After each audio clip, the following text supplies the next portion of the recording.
ଜୟ ଜଗନ୍ନାଥ ସାଙ୍ଗମାନେ। ତ ସକାଳୁ ସକାଳୁ ବାହାରି ଗଲୁ ଅନିଲ ଭାଇ ଆଉ ବଳିଆ ଭାଇ ସାଙ୍ଗରେ ଯିବାକୁ ଷ୍ଟାଡିୟମ୍, କାହିଁକି ନା ଆଜି ଅଛି ରିପବ୍ଲିକ୍ ଡେ।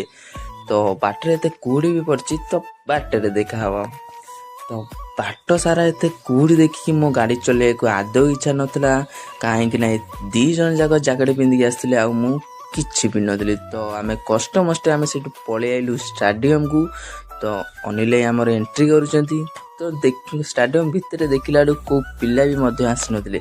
ତ ଆମେ କିଛି ସମୟ ଯାଏଁ ୱେଟ୍ କଲୁ, ବାହାରେ ବୁଲିଲୁ। ତ ପ୍ଲାନ୍ କଲୁ ଯେ ଯିବୁ ଗ୍ରାଉଣ୍ଡ ଆଡ଼େ ବୁଲିବାକୁ। ଗ୍ରାଉଣ୍ଡରେ ବି ବର୍ତ୍ତମାନ କେଉଁ ପିଲା ମଧ୍ୟ ଆସିନଥିଲେ।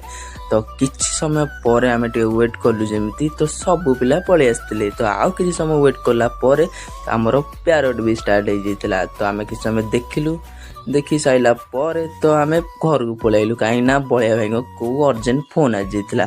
ତ ନେକ୍ସଟ ଭିଡ଼ିଓରେ ଦେଖାହେବ। ତ ଏବେ ବାଏ ବାଏ।